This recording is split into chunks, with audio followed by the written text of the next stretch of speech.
EDH Deck Building. I am your host, Demo, and this is 5 unique builds for 5 commanders, where I take 5 commanders and try to find unique ways to build them.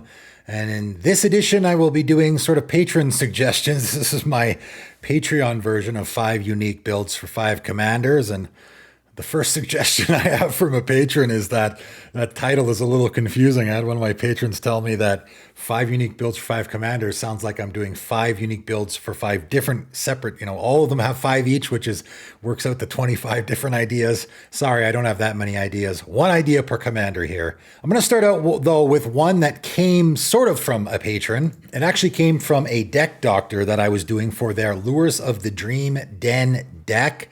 Of course, I do deck doctors on my channel all the time. If you're at all interested in having your deck doctored by me, feel free to join my Patreon. The link is in the description. They had a Lurus of the Dream Den deck, and I'm on there just sort of throwing out ideas like I tend to do. And I kind of thought, hey, maybe cycling would work really well, because obviously during each of your turns, you may cast 1 permanent spell with mana value 2 or less from your graveyard. I did a little bit of research. It's not an absolute ton, but there are 25 permanents that are, of course, in the appropriate mana value that have cycling. That's actually pretty darn decent, right? And of course, we're not using the companion part here. Each permanent card in your starting deck has mana value 2 or less, although you could. You are just using Lurus as your commander, so the companion part you can completely ignore. For those who don't know that, the companion part doesn't matter if one of these companion legendary creatures is your commander. So we can completely ignore that. I can have a Bone Miser in this deck, right? Of course, that's not a permanent with mana value 2 or less, but that's fine. I can't play it from my graveyard, but it's obviously going to work great in this deck because I'm discarding, because of course cycling is discarding. So doing a cycling theme with Lurus is the idea, right? I can cycle my Drannith Healer, for example, right? Which, of course, funny enough, is sort of a cycling tribal card. Whenever you cycle another card, you gain 1 life. So I can cycle this guy for 1 mana and then play him from my graveyard, because, of course, he's mana value 2 or less.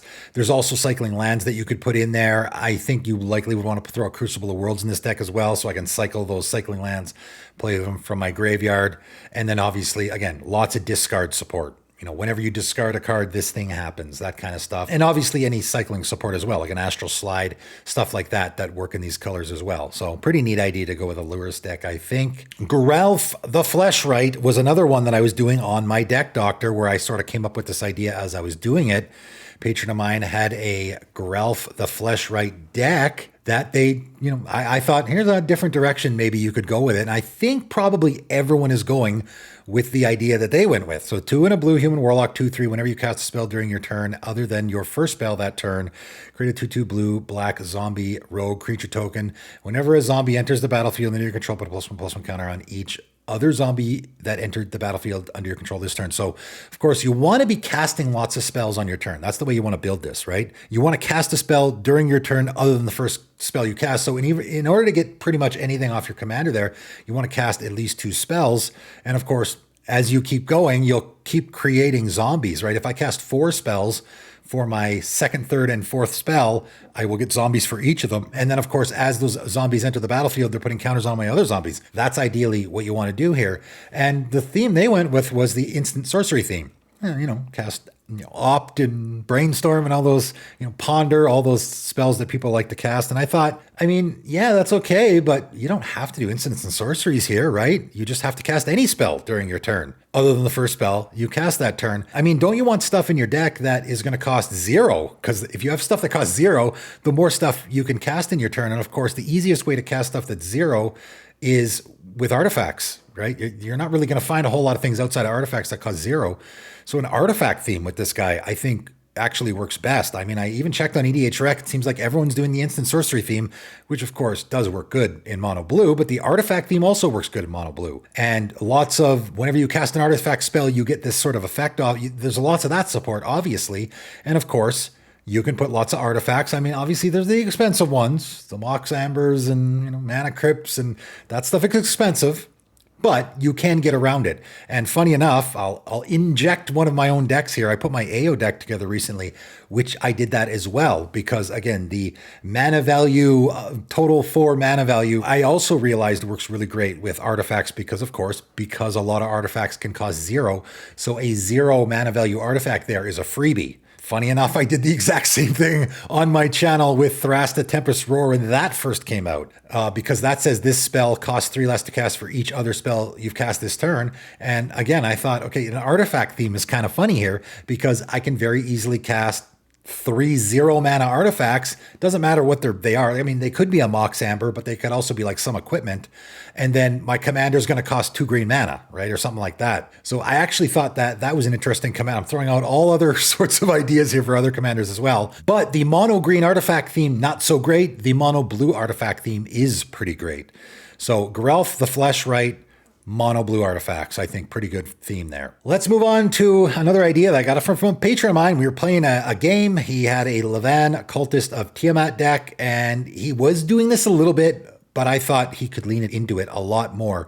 So 2 and a red, Dragon, Shaman, 1/3. Whenever you cast a non-creature spell, target creature gets +X/+0 until end of turn, where X the spell's mana value. And of course, it's a background commander, so you can choose whatever background you want to go with this. And depending on the direction you go, obviously, you can pick the background that fits the color. I haven't really looked into the backgrounds that fit best here. He was using black as his background, and I actually don't even remember what the background was. Not that relevant. He did something a little bit there that I think you could build your entire deck around, which is, of course, cast a non-creature spell, give one of your creatures +X/+0 until end of turn. Pretty great, right? But this is not your creatures, this is target creature. You can do this on your opponent's creatures as well, which is a really funny way to go with this commander. I don't know how many people have done this. Let's take the most basic scenario here. And again, this is sort of the Berserk scenario, and why I like Berserk in a commander game, because I can cast it on my creatures, obviously, but I can also cast it on my opponent's creatures, right? You could very easily make a goading deck with Livaan. And I don't know if there's a background that fits that necessarily, but go to all my opponent's creatures. Of course, they got to attack each other. And you don't have to goad, but I'm using that as an example here. My opponent attacks another opponent with whatever creature. In response, I cast, and obviously you would need a lot of instant speed stuff in this scenario. I cast, doesn't matter, some instant speed draw spell or something, and it's 4 mana value. I give my opponent's creature +4/+0 until end of turn, so they're doing more damage to that other opponent, right? A lot of things hate on big creatures, and one thing they did in their deck, which was really neat, that's where I got the idea from. I got the idea from them, was they had Backlash in there, because of course their deck is black and red. And there's a card that wants your opponent to have big creatures, sort of wants your opponent. It's going to be more effective, obviously. It's a 1 black and a red instant tap, target untapped creature. That creature deals damage equal to its power to its controller. And of course, because you're casting this, it is a non-creature spell, it will trigger your commander, right? So I'm going to cast this. I'm going to choose, whatever creature my opponent has. And, I could stack a bunch of spells here if I want, because of course your commander's saying, whenever you cast a non-creature spell, that's a pretty powerful ability. But even if I just cast the Backlash, I pick their biggest creature, that creature will then get +3/+0, and then the Backlash will resolve. So they're going to take extra damage from it. So that's the thinking here. The thinking here is I can target my opponent's creatures with this ability. What can I do with that? I can do hating on big creature stuff. I can also do, I'm just targeting my opponent's creatures. So again, if you're in the black version, I could throw Horribree's Death Whale in there. And essentially every time I cast a non-creature spell, I can destroy one of my opponent's creatures. Or I'm in a blue version, so I'm picking a blue background. And I can use Willbreaker. Whenever a creature an opponent controls becomes the target of spell or ability, you gain control of it. So now every time I cast a non-creature spell, I'm gaining control of an opponent's creature. And, there's lots of options there as well. So essentially the idea here is, I'm doing Livaan Cultist of Tiamat. What's the background? Depends how you want to go about it, of course, but I'm using my commander's ability to target opponent's creatures. There's lots of neat ways you can go there, I think. I got another really neat idea from a patron of mine. In fact, this was just straight up their idea. They were thinking of building this deck, and they decided against it, and they're like, hey, you want to use this for something? I'm like, I'll throw it in my next 5 builds video. So Amzu Swarms Hunger, 3 black, green, insect, shaman, 3/3 flying menace. Other insects you control have menace. All of that is fine, but we're building around this last ability here. Whenever one or more cards leave your graveyard, you may create a 1/1 black green insect creature token and put a number of +1/+1 counters on it equal to the greatest mana value among those cards. Do this only once each turn. So this is one of those commanders. This, funny enough, is the other Geralf. This is the Geralf effect, I call it, right? Original mono blue Geralf. We now have 2 mono blue Geralfs, I think, at least. So the one that gives your zombie creatures flying. And what I said about that commander when it first came out, and I've talked about, I referenced it a lot. And there's a lot of commanders on this series that I have referenced a lot in regards to that, where you see the zombie creatures have flying and you think, I want to do mono blue zombies. No. You're building around the last ability, sacrificing your creatures with big butts, essentially. The zombie creatures you control that flying is just an add-on to what that last ability is doing. This is another commander like that. This is not an insect tribal commander, guys. You can do that. But other insects you control have menace is like, that's okay.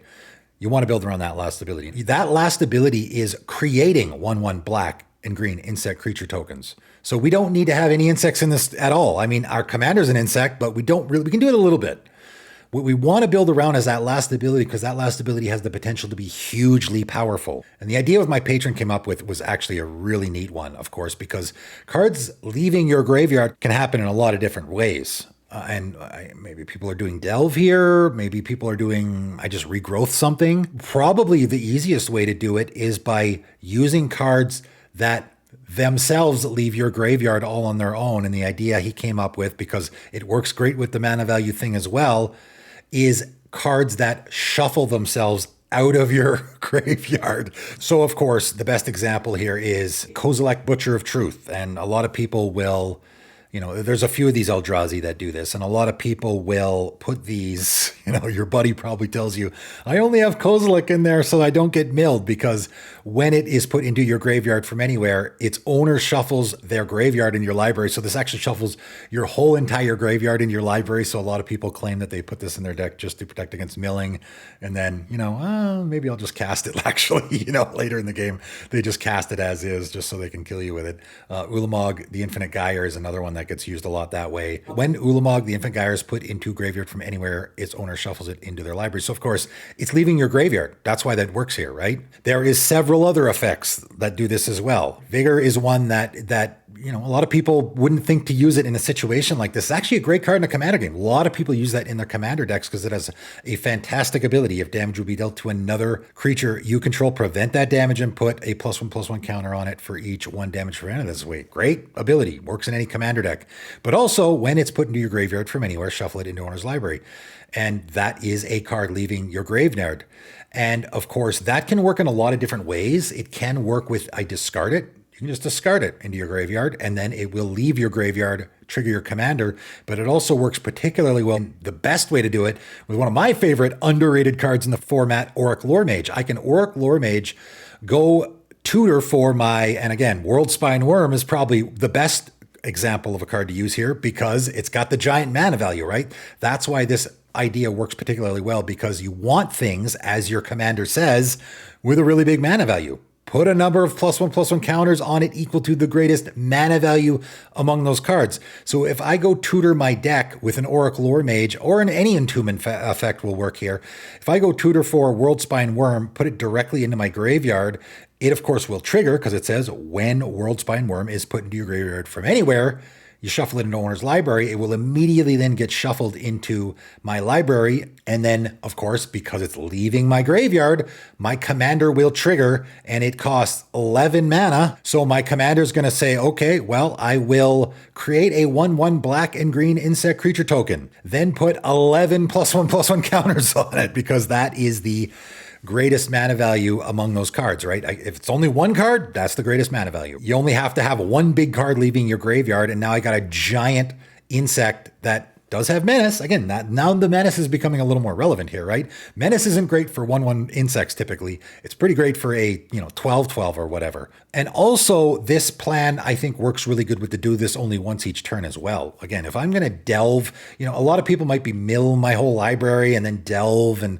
that's a lot of work. Here, I can just Auric Loremage on this guy's turn and put my World Spine Worm into my graveyard, and Of course, it gets shuffled in, so it goes right back into my library, get this trigger off my commander. Then on this guy's turn, I'm going to cast an Entomb. And I'll go get the exact same. Again, you don't need a lot of cards here. There's only like 3 or 4 or 5 cards that will actually work here. But because we're tutoring for a card and it's getting shuffled directly back into our library immediately again, now I can go Entomb and go get the exact same card I had last time. Do it again. And then on my turn, I will cast a Vile Entomber, do it again, right? So maybe there's not a ton of effects to do this. I mean, there's quite a few, but there certainly is enough to make some huge giant insects and slam our opponents with it. I think it's a really neat idea. I will end off with an idea that I loved so much that I went ahead and did it myself. Torgaar Famine Incarnate. And this is one that I sort of came up with. And again, I think I was doing a deck doctor for one of my patrons. Again, a lot of my ideas for videos and everything come from my deck doctor videos. And this was one that I was thinking, you know what? This is a very unpopular commander that I think we could go in a different way with and make a really interesting deck. And I ended up liking the idea so much that I actually swapped my mono black deck. Funny enough that I already had just swapped my mono black deck recently. If you go watch the video I made about a month ago, I talked about how I had swapped out my mono black deck from Kinzu to Nadir. And I like this idea so much. I thought, okay, well, this guy does work in the sacrifice theme, so I wouldn't have to change out a lot of cards. I only had to change out about a dozen cards. I already have this deck together in paper. I've already played it against my patrons. It works really neat. I love this idea. So here's the idea. Of course, Torgaar 6, black, Avatar 7/6. So really expensive commander, but as I say all the time, whenever you see a creature that costs like more than 6, there's almost assuredly a cost reduction on it. So as an additional cost to cast this spell, you may sacrifice any number of creatures. This spell costs 2 less to cast for each creature sacrificed this way. So obviously that's why it fits in the sacrifice theme, right? I already have Singer Autocrat. For example, I've had Singer Autocrat in every single version of my mono black deck because it's just a great card in a sacrifice theme because it's making lots of sack fodder. And in this deck, I, of course, left it in there because I sacrificed those surf tokens to cast my commander for 2 black mana. This really is an underrated commander, I think. So that's why it works in the sacrifice theme. However, what we're building around here is when Torgaar enters the battlefield, up to one target player's life total becomes half their starting life total rounded down, which certainly is good. You can knock your opponent's life in half with that, right? But you're not going to get any better than that. This will not get your opponent's life total below 20, right? Your opponent's life total, you can knock them all down to 20. And again, I have lots of those slingshot effects, which again, I already had in my Nadir deck. Those slingshot effects were great here. I can sacrifice my commander, use the slingshot of the Malakir Rebirth or whatever. He comes back into play, hit my next opponent. But how am I going to get them below 20, right? I can get them down to 20, but after all my opponents are at 20 life or lower, his ability becomes useless. He's just a 7/6. And now what am I going to do with him, right? So I can do that. And I do that with my version of this deck. I do that. The really funny, interesting part, you can do a lot of neat things with this, is you use the ability on yourself. That's where I now have control. I'm going to use my commander's ability as a life gain rather than sucking my opponent's life totals, right? So what I do is, let's say I just have greed. Okay, I got greed in my deck. Pay life.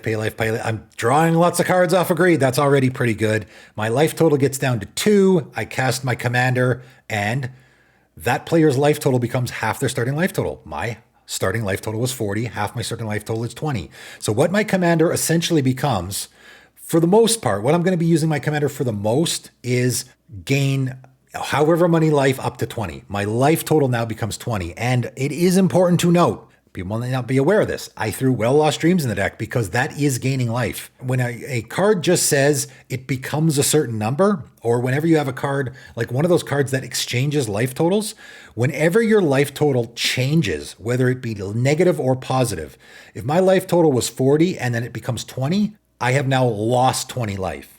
That's very important to note. If my life total was 2 and then it became 20, I have now gained 18 life. So now my Well Lost Dreams will trigger and I can pay 18 mana if I have it to draw 18 cards. It is actually life gain. So I can do life gain stuff in here as well. I put Golem in the deck as a win con because now I can pay my life down to whatever, 1 and gain 19 life with my commander. And then my Golem will trigger on my end step and whoever's been dealt damage by him in this game will lose 19 life. Okay, so it is important to note that as well. The paid life effects are the real fun ones here. Minion of the Waste is one that I threw in there. There's a card I've always wanted to play. I'm actually surprised that card doesn't get more love. I can pay, again, let's say I'm already at 20. I pay 19 life. I'm down to 1 life. Hopefully none of my opponents have a lightning bolt in hand. I pay 19 life to my Minion of the Waste. It is now a 19/19 trample creature. Then I cast my commander and my life total pops right back up to 20, right? That's the strategy of the deck here. I have all these greed effects that I'm paying life into, and then my commander keeps bringing me back up to 20. By far the best card for this strategy. And luckily for me, I got this card before it became really expensive, because apparently there's a new commander from Bloomborough, a rat commander, where this card is amazing. Plague of Vermin is absolutely slam dunk, probably in any Torgaar deck, but in particular in the strategy that I'm using, because it's doing both the things that we want to be doing. So 6 and a black sorcery. Starting with you, each player may pay any amount of life. Hey, we want to be paying life. Repeat this process until no one pays life. Each player puts a 1/1 black rat creature token into play for each 1 life they paid this way. So of course we want to pay life, and we also want lots of creatures in play. So even if I've cast my commander like 5 times already in the game, no problem. All I have to do is sacrifice, I guess, 5 commander attacks is 10 plus the original 6. So I have to sacrifice, I mean, that's a lot. 5 plus 3, right? 8. I have to sacrifice 8 rats. So all I have to do is pay 8 life. Get 8 rats, right? And I can pay a lot more than that. I can pay 19 life and get 19 rats, sacrifice 8 of them to cast my commander again, pop right back up to 20, and I still have a whole bunch of rats left over. My opponents will as well, but oh well. Fun interaction in the game. Lucky I grabbed this card before it got kind of expensive. It's a really fun card in a commander game, actually, funny enough, and it just works perfectly here with what I'm doing. The other really funny card I put in this deck is False Cure, and this is the one way I misspoke earlier when I said once your opponents get down to 20 life, you can't possibly win after that, right? Your commander doesn't really do anything. I misspoke, and funny enough, I actually made this happen in the, I think it was the second or third time playing the deck. The last game I played with the guy, I actually won this way, and I will actually show you the gameplay video. Here it is. I'm casting a Moonshaker Cavalry. Oh boy. Now that's just salt and doom. Yeah, no kidding. Okay. Yeah, no response. I have 29 creatures on, so. Yeah. Okay, I'm ready to concede. I actually forgot that card existed, actually. That's fine. Attacking? Yeah. Craterhoof. The Craterhoof, yes. I'm attacking all you guys. I have... I will die. I think to kill all y'all, yeah. Okay, I have a response. I have Stinging Study, so I will draw 8 and lose 8. No, and I have a card in my deck in my hand I've been wanting to cast for a very long time. Stunning Reversal. You draw 8, so would you like to pay for the Smoldering Time? No, I'm not paying. And I'm going to draw another 7 as well, and I'm not paying for those either. And he just has 7 health. Can you do it? I'm at 1. Second main, use 8 to cast my commander. And I believe that's all you can do. All right, I'm going to cast my commander, sack this Chupacabra, so I'm going to have to pay 8. My commander ETBs, targeting Marcelo, False Cure in response.